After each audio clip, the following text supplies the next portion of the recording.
대답하여 이르시되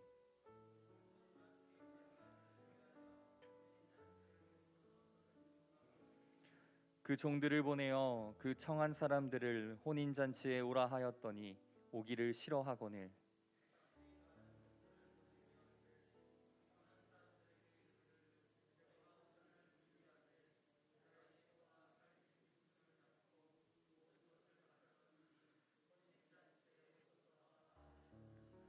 그들이 돌아보지도 않고 한 사람은 자기 밭으로 한 사람은 자기 사업하러 가고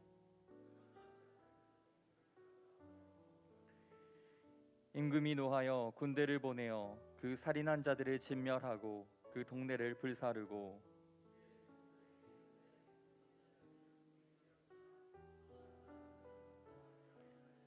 내거리 길에 가서 사람을 만나는 대로 혼인잔치에 청하여 오라 한대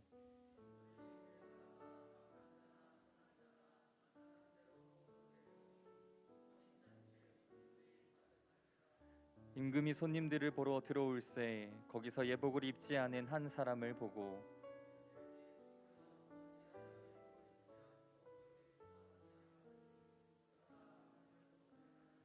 임금이 사환들에게 말하되 그 손발을 묶어 바깥 어두운 데에 내던지라 거기서 슬피 울며 이를 갈게 되리라 하니라. 청함을 받은 자는 많되 택함을 입은 자는 적으니라. 아멘. 주님의 은총과 평화가 함께 예배드리는 모든 성도님들 가운데 임하시길 축복합니다.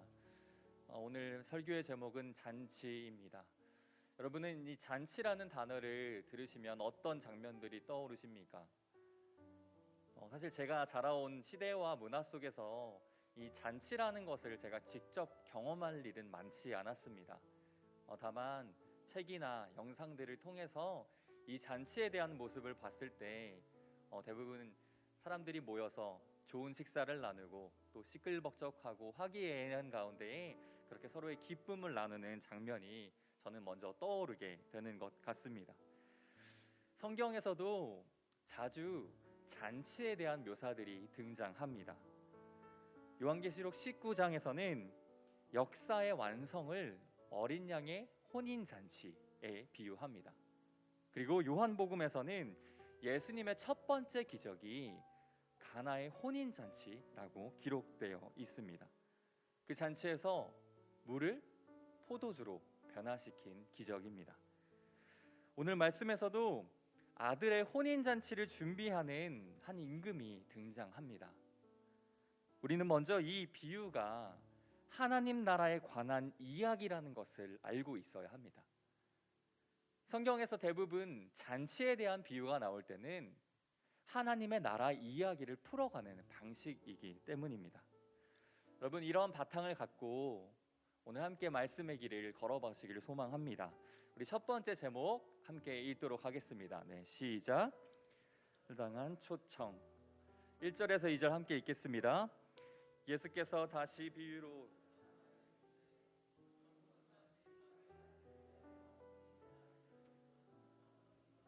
드니. 아멘. 여러분, 1절 2절에서 이야기하듯이 이것은 예수님께서 하나님 나라 천국에 대해서 비유하는 것이라고 이야기하고 있습니다. 그 이야기는 이러합니다. 한 임금이 자신의 종들을 통해서 잔치에 초청장을 돌립니다. 이 초대장을 받은 사람들은 당연히 아무나 받는 것이 아니었을 겁니다. 아마도 선택받은 임금과 친분이 있거나 임금과 어떤 관계를 갖고 있는 선택된 사람들이었을 것입니다. 그리고 약속한 날이 다가올수록 임금은 다시 종들을 보내어서 이 날짜가 다가오고 있으니 준비하십시오 하고 이르게 됩니다.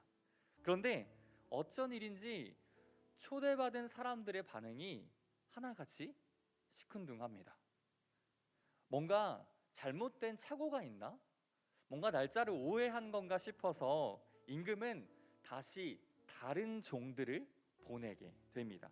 4절 말씀 함께 읽겠습니다. 시작. 다시 다른 종들을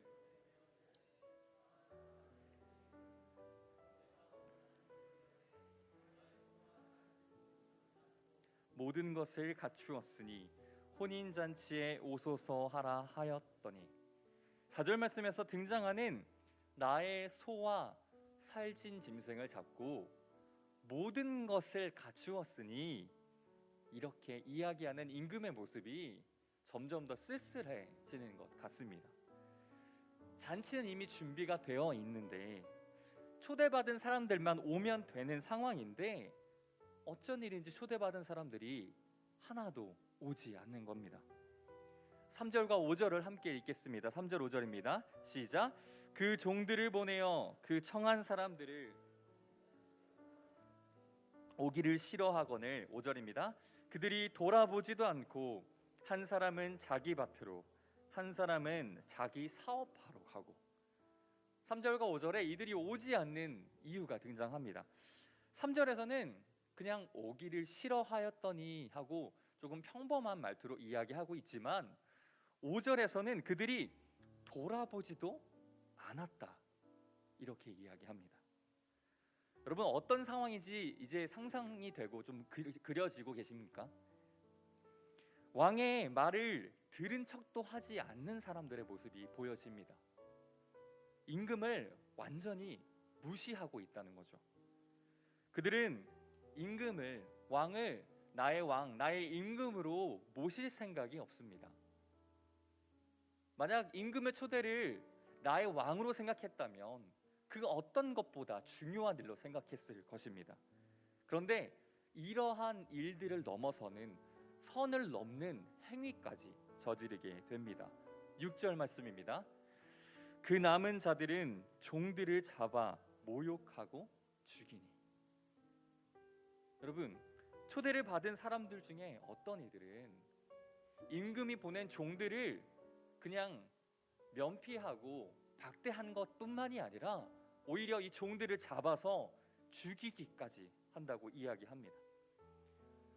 마태복음의 전체 이야기에서 이 맥락을 보자면 예수님께서는 이 천국의 비유를 통해서 본인, 예수님께서 장차 겪게 될 그 죽음의 이야기까지 다루고 계십니다. 예수님은 사람들에 의해서 철저히 배척당하셨습니다. 거절당한 왕의 슬픔이 얼마나 컸을까요? 아까 이야기했던 모든 준비를 다 마쳤으니 라고 이야기하는 그 왕의 모습이 이제는 정말 절절하게 다가옵니다. 그런데 이 초대받은 사람들, 초대받은 이들이 왜 임금의 초대를 거절했는지 그 이야기가 나옵니다. 상식적으로 왕의 초대를 받는다는 것, 임금의 초대를 받는 것은 굉장히 영광스러운 일일 것입니다. 제가 전에도 비슷한 이야기를 했던 것 같은데, 만약 오늘날 이곳에 앉아 계신 분들 중 누군가가 우리나라의 대통령이 나와 함께 저녁 식사를 하시지요 하고 초청한다면 우리는 아마 이 세상에 어떤 일보다 중요한 일로 생각하고 그 저녁 식사를 기다리고 준비할 것입니다. 그리고 식사와 함께 대통령과 이야기도 나누고 또 사인도 받고 사진도 찍고 싶어 할 것입니다. 그런데 오늘 말씀에서 등장하는 사람들은 하나같이 그 왕의 초대를 거절하고 있다는 겁니다. 그 왕의 초대를 거절한 이유와 또 그 왕이 거절한 이들을 어떻게 대하시는지 우리 두 번째 제목을 통해서 알아보겠습니다. 함께 읽겠습니다. 네, 시작. 모두를 향한 초청. 5절 말씀입니다. 그들이 돌아보지도 않고 한 사람은 자기 밭으로 한 사람은 자기 사업하러 가고. 이 사람들이 왕의 초청을 거절한 이유는 이러했습니다. 한 사람은 자기 밭으로 갔고 한 사람은 자기의 사업을 돌보러 갔다고요. 5절에서 등장하는 이 사람들은 저의 입장에서 해석할 때에 자기 일상에 갇힌 사람들을 뜻하는 것 같습니다. 그런데 이렇게 매일 반복되는 일상 가운데 매몰되다 보니 하나님께서 우리를 초청하시고 우리를 하나님의 나라로 초대하고 계시는 것을 보지 못하는 이 모습이 바로 저의 모습이라는 것을 다시 한번 깨닫게 됐습니다. 이러한 초청을 거절한 사람들의 모습은 바로 나의 모습이었다는 겁니다.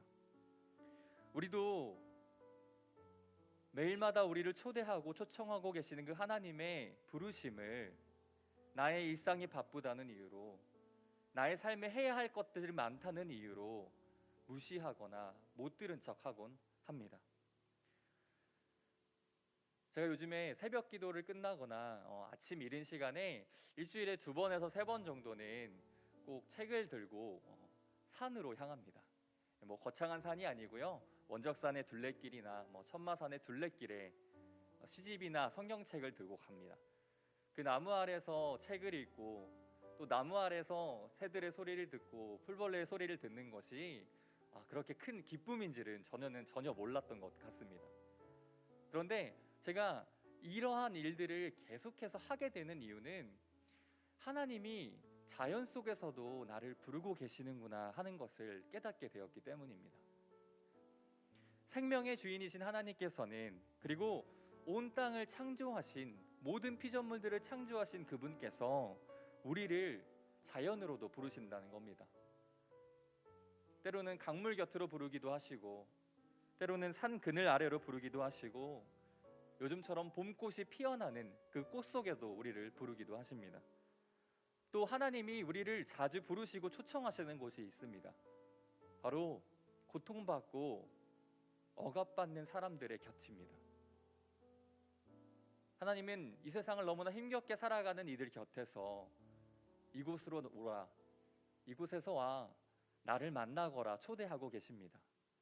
그런데 우리는 많은 경우에 우리의 삶이 바쁘다는 핑계로, 또 우리의 일상이 너무나 할 일이 많다는, 더 중요한 일이 있다는 핑계로 하나님의 그 초대에 응하지 않고 있다는 겁니다. 그래서 우리의 왕이신 하나님을 점점 더 쓸쓸하게 만들고 있는지도 모르겠습니다. 하나님께서는 모든 것이 준비되었으니 초대받은 너희만 오면 된다 말씀하시는데, 우리는 끊임없이 하나님의 그 초청을 거절하고 있다는 겁니다. 그래서 이 초청을 받지 않은 사람들을 임금이 부르기 시작합니다.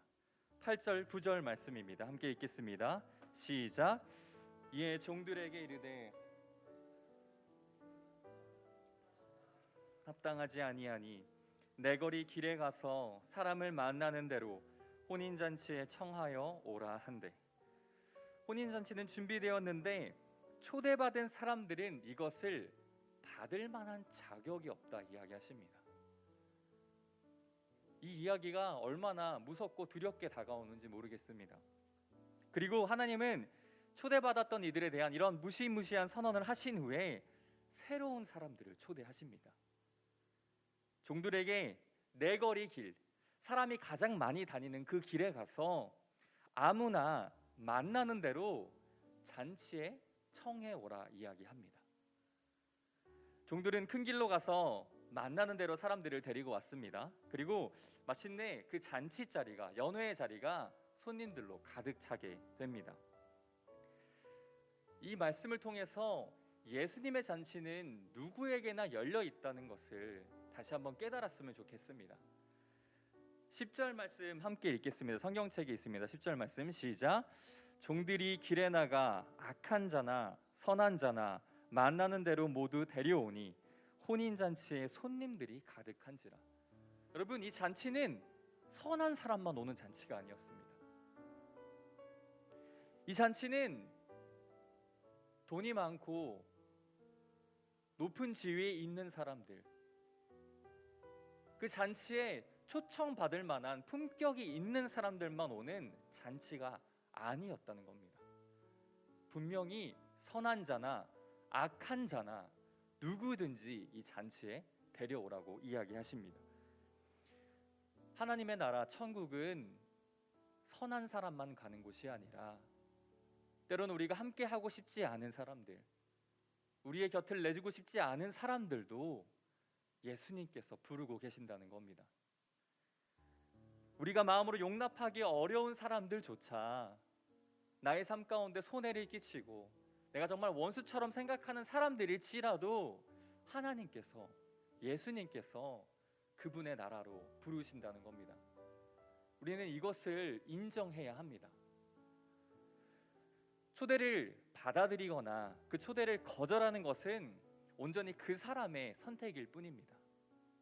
그렇기에 누군가를 저 사람은 하나님 나라에 올 자격이 없어, 저 사람은 하나님 나라에 합당한 사람이 아니야 라고 생각하고 판단하는 것은 예수님의 정신과는 어긋나는 것입니다.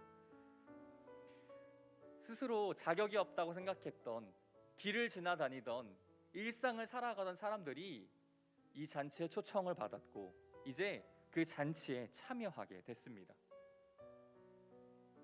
잔치 자리가 가득 차게 되고 이제 진짜 잔치가 시작됩니다.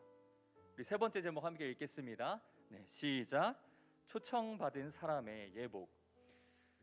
이 잔치가 시작되는 이 와중에 11절과 12절에 갑자기 이 흥겨운 잔치 자리에 찬물을 끼얹는 하나의 사건이 등장합니다.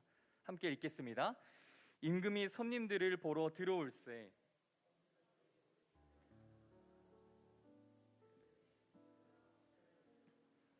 여기 들어왔느냐 하니 그가 아무 말도 못하거늘. 손님을 만나러 연회 자리에 나온 왕은 그 수많은 손님 중에 예복을 입지 않은 한 사람이 있는 것을 목격하게 됩니다. 임금은 그에게 가서 묻습니다. 당신 예복을 입지 않았는데 어떻게 여기에 들어왔습니까? 하고요. 그는 아무 말도 하지 못했다고 이야기합니다. 여러분, 이 장면을 한번 상상해 보십시오. 길가에 지나가는 내거리에 가서 누구든지 오라고 초청을 했습니다. 그 사람들은 당연히 이 잔치에 참여할 것을 예상하지 못했을 겁니다. 그러니 이 혼인잔치에 맞는 예복도 준비하지 못했던 것이 당연한 일인 것 같습니다. 그런데 왜 임금은 그 수많은 사람 중에 예복을 입지 못한 사람을 향해 야단을 치고 이렇게 추궁하고 있는 것일까요? 제가 이 장면을 맞닥뜨렸을 때에 이것이 해석되지 않는, 도대체 여기서 어떤 하나님의 말씀이 있을까 하는 궁금증이 있었습니다. 그래서 수많은 주석들을 살펴보고 해설들을 살펴보게 되었는데 대부분의 성서학자들이 이 대목은 이렇게 이야기하고 있었습니다. 한번 들어보십시오. 왕이 이미 연회장 밖에 손님들이 입을 예복을 준비해 놓았을 것이다. 그러니까 이 당시에 연회, 잔치의 문화는 잔치를 열었을 때에 예복을 준비하지 못한 사람들을 위해서 그 잔치에 들어오기 전 입구에 꼭 그 사람들이 입을 만한 여벌의 예복들을 준비해 놓는 문화가 있었다는 겁니다. 그러니 내가 이 잔치에 참여할 생각이 없었던 사람일지라도 이 잔치에 가겠다 응하고 잔치 자리에 들어가기 전에는 분명히 예복이 걸려 있는 것을 보았을 거라는 겁니다. 그런데 그 사람은 혼자 예복을 입지 않았던 거죠. 수많은 사람들 중에 왜 한 사람일까에 대한 의문도 이렇게 풀리게 되었습니다. 다른 모든 사람들은 예복을 준비하지 못했더라도 잔치 자리에 들어오기 전에 이 예복을 입고 들어왔다는 겁니다. 여기서 말하는 혼인 예복을 성서학자들은 이렇게 해석합니다. 마태복음의 전체 맥락에서 볼 때 이 혼인 예복은 의로운 행동, 의로운 삶을 뜻한다. 마태복음 5장 20절에 산상수훈에서 예수님께서 이렇게 이야기하셨습니다. 너희의 의가 바리새파 사람들보다 낫지 않으면 하늘나라에 들어가지 못할 것이다. 마태복음에선 끊임없이 의로운 행동, 우리의 의로운 삶이 중요하다고 이야기합니다. 악한 사람이나 선한 사람이나 유대인이나 이방인이나 남자나 여자나 가릴 것 없이 하나님 나라 잔치에 들어갈 그 기회는 모두에게 열려 있습니다. 다만 하늘나라 잔치에 참여하기로 그 잔치에 초청을 수락한 사람들은 반드시 혼인 예복을 입어야만 합니다. 이 혼인 예복은 의로운 행동이라고 말씀드렸습니다. 오늘날 한국교회를 질타하는 목소리가 참 많습니다. 제가 어제 감독님께서 올려주신 페이스북에 글 중에 한국갤럽에서 조사한 2021년 종교통계 현황도 보게 되었는데, 그 종교 통계 현황에 이런 조사가 있었습니다. 100명의 사람들에게 이 질문을 던졌습니다. 당신이 호감을 갖고 있는 종교는 무엇입니까?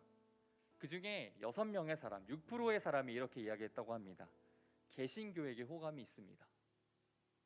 100명 중에 6명이 기독교에게 호감이 있다고 말한답니다. 그렇다면 나머지 94명은 그 반대이거나 아무런 호감이 없다는 이야기이기도 합니다. 변명할 말이 없습니다. 한국교회가 어쩌다가 이렇게 욕을 먹게 되었을까요? 저는 여러 가지 원인들이 있겠지만 그 중에 가장 큰 원인은 믿음으로 구원받는다는 말을 오해하고 있기 때문이라고 생각합니다. 분명히 구원은 믿음으로 받는 것이 맞습니다. 하지만 믿기만 하고 구원만 받으면 내 삶의 모든 것이 해결된 것처럼 그렇게 잘못 오해하고 있는 한국의 그리스도인들이 오늘날의 이러한 상황까지 만들게 되었다는 겁니다. 여러분, 사랑은 모든 것을 가능하게 하는 힘입니다. 제가 저희 아내와 연애할 때에, 그리고 결혼하고 나서의 지금의 삶을 되돌아보면 아내를 사랑했기에 아내가 좋아하는 행동, 아내가 좋아하는 것들, 아내가 사랑할 만한 여러 가지 행동과 말들을 했던 것을 돌이켜보게 됩니다. 당연한 것이겠죠. 사랑하는 사람이 있다면 그 사람이 좋아하는 일, 그 사람이 행복해하는 일을 하며 그 사람의 마음을 기쁘게 하고 싶은 마음이 들 것이기 때문입니다. 사랑에 빠진 사람은 상대방이 좋아하는 일을 위해서 자기의 시간과 물질을 할애합니다. 믿음도 역시 마찬가지입니다. 우리가 믿는 분에 대한 사랑으로 그 믿음이 증거되어야 합니다. 우리가 하나님을 사랑한다 말하면서도, 하나님을 믿는다고 말하면서도 그분이 기뻐하는 행동을 하지 않는다면, 오히려 하나님께서 싫어하시는 행동만을 골라서 한다면 우리의 사랑이 과연 제대로 가고 있는지를 다시 한번 되돌아켜 보아야 합니다. 예수님은 오늘의 이 비유를 통해서 믿음과 행함이 절대로 분리될 수 없는 것이라는 것을 우리들에게 이야기하고 계십니다. 13절 14절 말씀 이어서 읽겠습니다. 네, 시작. 임금이 사환들에게 말하되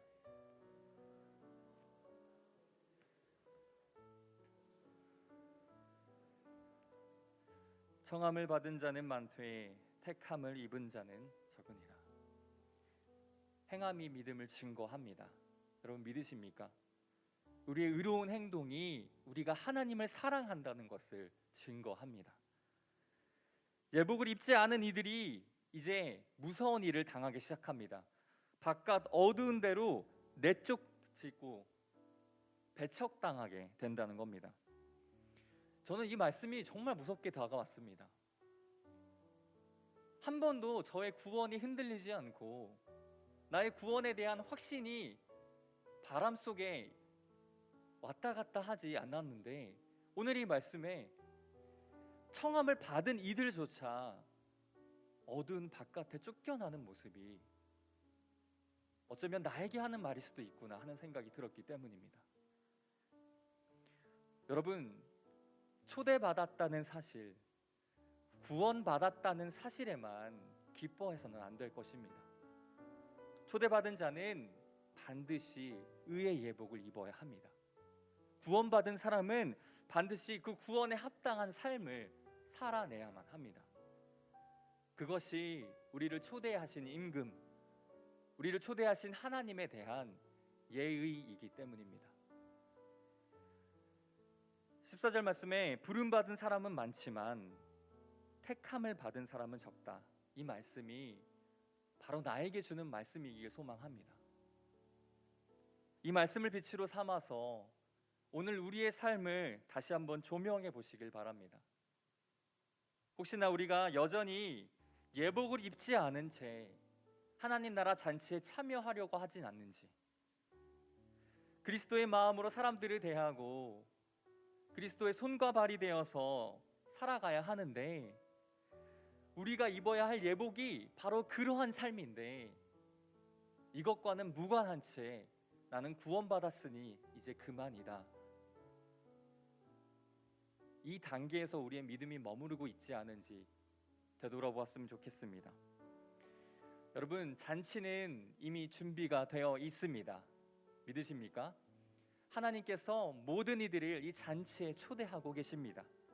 우리는 이 잔치에 의의 예복을 입고 기쁨으로 하나님과 함께 그 잔치를 누릴 자격이 있습니다. 말씀을 마치겠습니다.